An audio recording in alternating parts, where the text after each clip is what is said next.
Elle est la première femme à avoir occupé le poste de directeur général de la douane congolaise, Jeanne Blandine Kawanda Walwom, puisque c'est d'elle qu'il s'agit, a séjourné à Brazzaville, capitale de la République du Congo. C'était dans le cadre de la 28e conférence des directeurs généraux des douanes de l'OMD AOC. La tête couronnée de la DGDA, la femme aux actions palpables, a ainsi représenté personnellement la RDC à cette conférence organisée sous le thème « Accélérer la transformation numérique de la douane en développant une culture de la donnée et un écosystème performant ».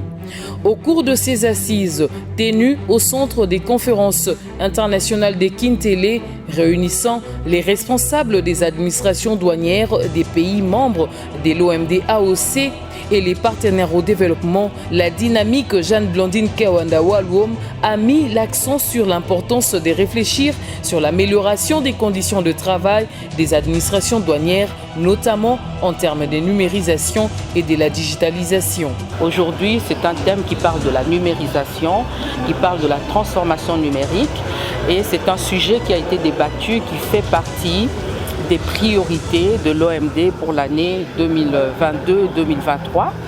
Et toutes les douanes du monde sont inscrites dans cet environnement. Nous devons développer un écosystème des données.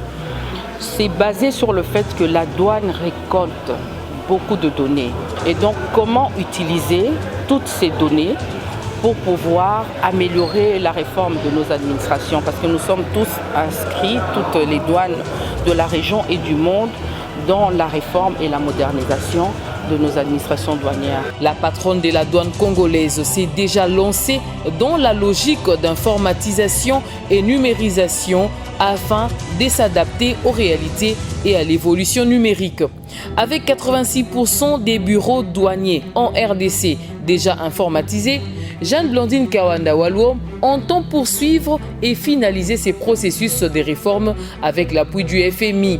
C'est conformément à la vision du président de la République, chef de l'État, Félix-Antoine Tshisekedi Tshilombo, qui tient à mettre fin aux antivaleurs dont la fraude, la corruption et autres mauvaises pratiques, dans l'objectif de mobiliser plus les recettes pour le compte du Trésor public.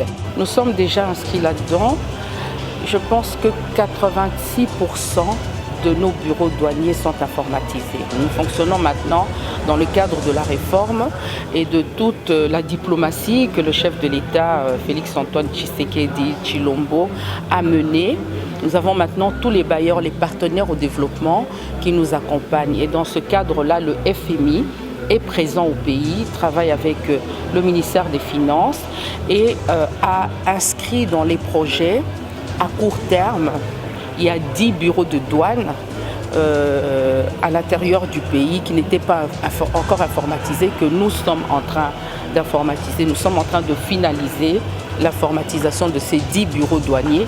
Et je pense qu'une fois que ça sera fait, il nous restera peut-être une dizaine encore de bureaux, de petits bureaux qui seront informatisés. Donc dans un court terme, 100% des bureaux douaniers de la RDC seront informatisés avec le système Sidonia World qui nous donne beaucoup de possibilités en matière informatique pour pouvoir maximiser et rendre beaucoup plus efficiente la gestion de nos données et des mouvements. Depuis son avènement à la tête de la DGDA, Jeanne Blandine Kawanda Walwom pose des actions visibles. Fille maison, elle a apporté plusieurs réformes tendant à améliorer tant soit peu les conditions socio-professionnelles des agents et cadres de sa régie financière. Occasion pour elle d'inviter ces derniers à faire confiance à son leadership et à son management, fruit de son expérience acquise au niveau de l'international. Aux agents et cadres de la DGDA, je leur demande de me faire confiance, de faire confiance à mon leadership. Je leur apporte un plus du fait que je viens de l'international et du fait qu'au cours de ces réunions, nous parlons du plan stratégique. J'arrive avec des projets qui sont déjà préétablis, j'arrive avec des sujets que je vais mettre en place et qui vont à coup sûr permettre aux douaniers congolais de pouvoir travailler dans de meilleures conditions. Et surtout, comme je leur ai dit, je mets l'homme au centre de l'action. Et je voudrais construire une douane, comme j'ai dit, dynamique, une douane moderne, une douane performante, une douane vertueuse, avec toutes les valeurs qui sont développées à l'OMD, qui est un centre d'excellence.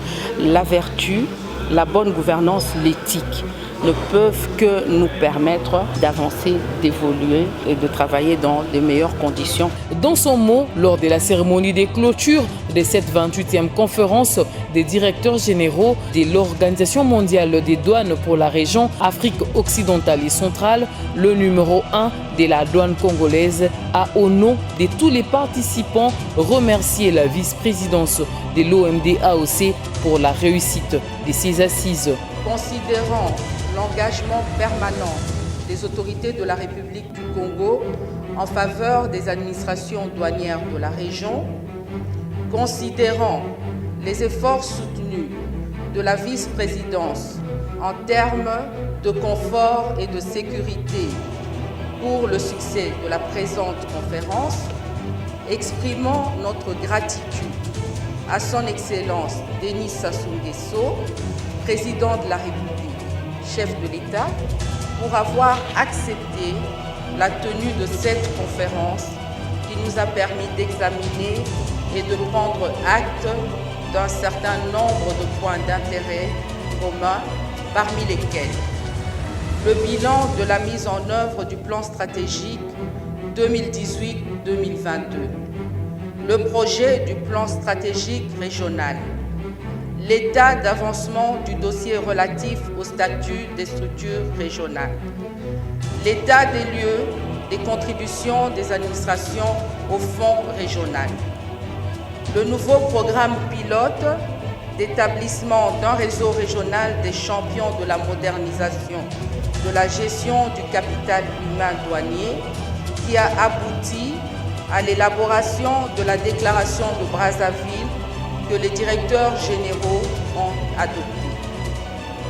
Remercions très sincèrement Monsieur le directeur général des douanes de la République du Congo, vice-président de notre région, ainsi que ses collaborateurs, pour la qualité de l'accueil et l'hospitalité dont ont bénéficié l'ensemble des délégations, ainsi que toutes les commodités prises pour assurer le bon déroulement des travaux et rendre agréable notre séjour.